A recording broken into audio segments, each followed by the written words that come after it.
बर्बरीक भगवान कृष्ण के प्रिय भक्त और पांडवों के चचेरे भाई थे। बर्बरीक महान योद्धा और भीम के पौत्र थे, जिन्हें माता हिडिंबा और भीम के पुत्र घटोत्कच का पुत्र माना जाता है। बर्बरीक ने भगवान शिव से असीम शक्ति प्राप्त कर 3 अमोघ बाण अर्जित किए थे, जिससे उन्हें तीनों लोकों का महान धनुर्धर कहा जाता है और उन्हें हरा पाना असंभव था। जब महाभारत का युद्ध आरंभ होने वाला था, तब बर्बरीक ने अपनी माता से वचन दिया था कि वे युद्ध में केवल कमजोर पक्ष की तरफ से ही युद्ध करेंगे।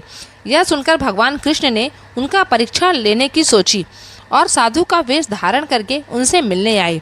श्री कृष्ण ने बर्बरीक से पूछा कि वह किसके पक्ष से युद्ध करेंगे। बर्बरीक ने कहा कि वह सदैव कमजोर पक्ष की तरफ से ही लड़ेंगे। श्री कृष्ण को यह समझ आ गया कि अगर बर्बरीक युद्ध में भाग लेते हैं तो युद्ध का संतुलन बदल जाएगा और इसे समाप्त करना असंभव हो जाएगा। श्री कृष्ण ने बर्बरीक से उनके महान बलिदान की मांग की। बर्बरीक ने बिना किसी संकोच के अपना शीश श्री कृष्ण के चरणों में अर्पित कर दिया। उनके इस बलिदान के कारण उन्हें श्याम का नाम मिला। महाभारत का युद्ध समाप्त होने के बाद भगवान श्री कृष्ण ने बर्बरीक के शीश को वरदान दिया कि वह कलयुग में खाटू श्याम के नाम से पूजे जाएंगे और उनकी महिमा सब जगह फैलेगी। उनके भक्तों के दुखों का नाश होगा और उनकी सभी मनोकामनाएं पूर्ण होंगी। इस तरह बर्बरीक, जिन्होंने अपने बलिदान और भक्ति के कारण भगवान का आशीर्वाद पाया और खाटू श्याम के रूप में पूजनीय हो गए, और आज भी राजस्थान के पास स्थित उनके मंदिर में भक्त दूर दूर से, देश विदेश से उनके दर्शन के लिए आते हैं। और जो खाटू श्याम बाबा के दर्शन कर लेते हैं, उनकी सारी मनोकामनाएं पूर्ण हो जाती हैं। तो बोलिए खाटू श्याम बाबा की जय हो। और आज हम खाटू श्याम बाबा का एक प्यारा सा कीर्तन सुनाने वाले हैं, तो ध्यान से सुनिएगा और बोलिए खाटू श्याम बाबा की जय हो।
देखो, इस पूरे कीर्तन का लाइव टेलीकास्ट हो रहा है और घर पे बैठे 1000-1500 सुन रहे हैं, बाद में लाखों देखेंगे, है ना।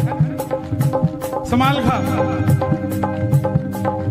जो देखेगा ना और जो भी देख रहा है उन सबको बता दूं, ये जो तालियां बज रही हैं ये आपके लिए भी बज रही है, क्योंकि कर भला चाचा, एक फल सड़ा हुआ हो मंदिर में चला जाए तो पुजारी बाहर निकाल देगा, सिंगल फल, और वही फल अगर टोकरी में नीचे सेट कर दिया जाए और टोकरी ले जाई जाए तो पंडित जी क्या कहेंगे? बोलो बिल्कुल नजदीक रखो ठाकुर जी के।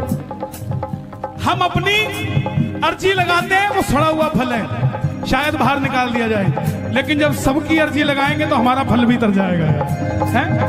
मैं खाटू से बाबा तेरा इतर ले आऊंगा, मैं खाटू से बाबा तेरा इतर ले आऊंगा, मैं खाटू से बाबा तेरा इतर ले आऊंगा, तेरे खातिर सांवरिया 56 भोग बनाऊंगा, तेरे खातिर सांवरिया 56 भोग बनाऊंगा। आप कहां से आए भाई? सोनीपत। लो भाई, मैं सोनीपत से भी तेरे भगत बुलाऊंगा। ये जवानी है हमारे हरियाणा की। मीडिया वाले देख लें इसको, एबीपी न्यूज, आज तक सब दिखाते हैं, बोले लड़के मोटरसाइकिल रात को घुमा रहे हैं, ये कर रहे हैं, वो कर रहे हैं। दिखाओ दुनिया को कि हरियाणा की कुंडली की बॉर्डर की जवानी सांवरे के नाम का नशा करती है भाई है? और मारा तो और पानी पताड़ा छोरा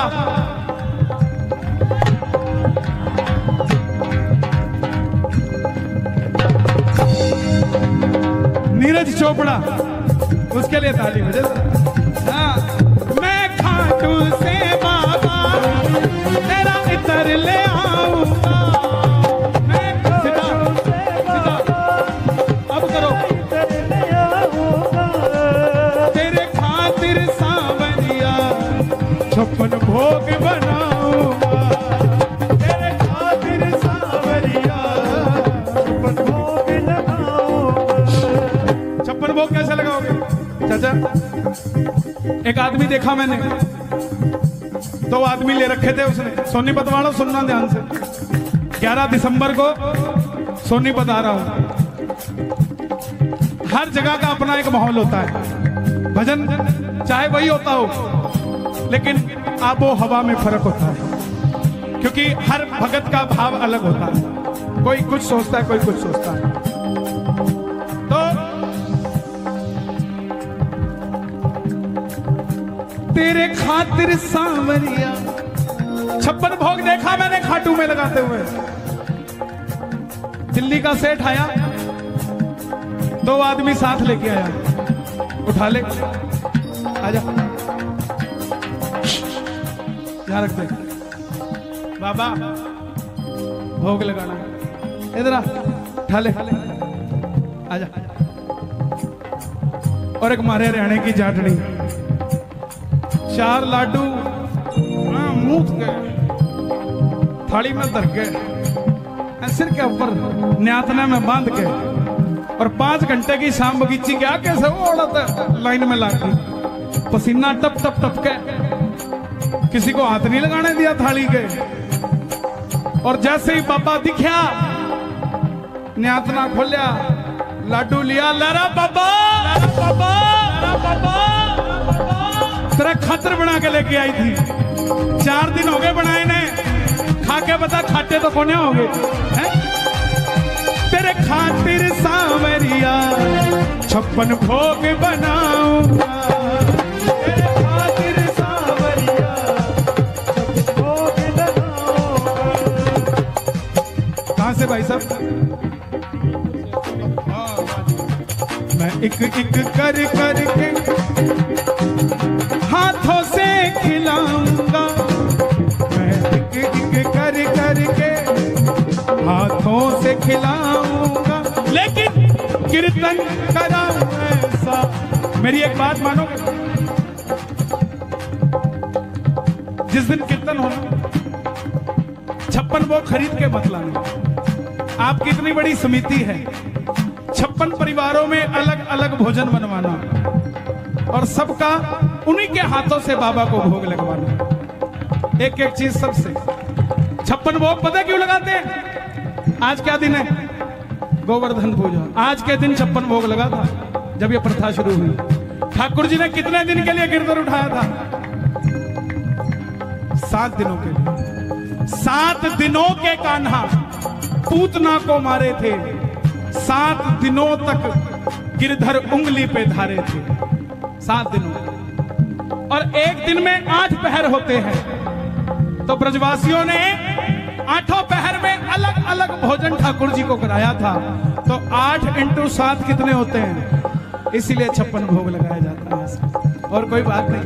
मैं एक एक कर करके हाथों से खिलाऊंगा, मैं एक कर करके हाथों से खिलाऊंगा, और कीर्तन कराऊं ऐसा, कीर्तन कराऊं ऐसा, मैं इतिहास बना दूंगा, कीर्तन कराऊं ऐसा, मैं इतिहास बनाऊंगा। तू कृपा कर बाबा, कीर्तन करवाऊंगा,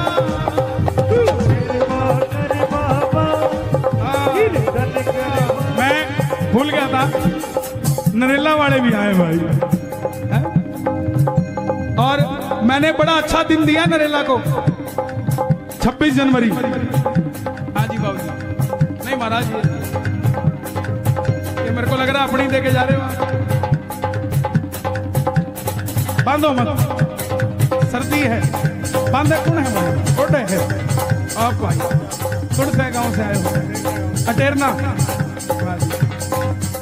देखो आपके कीर्तन को सफल बनाने के लिए किस किस गांव से लोग आए, इनका क्या प्रेम है आपसे, आपसे क्या कोई बात करी किसी ने, आपने किसी को कहा, ये आपकी भावना है जो इनको खींच के ले आई। आप में भावना ना होती तो ना तो वो आता ना ये आते। कौन कौन चाहता है हर साल टीडीआई में ये कीर्तन हो?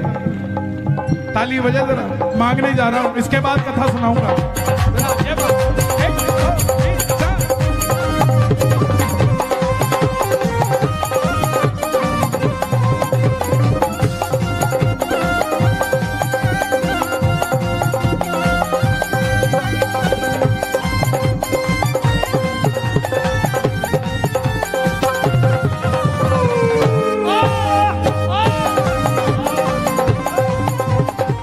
फरीदाबाद वालों, दिल का मामला है,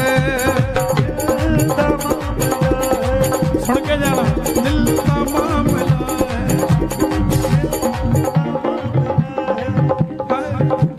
का मामला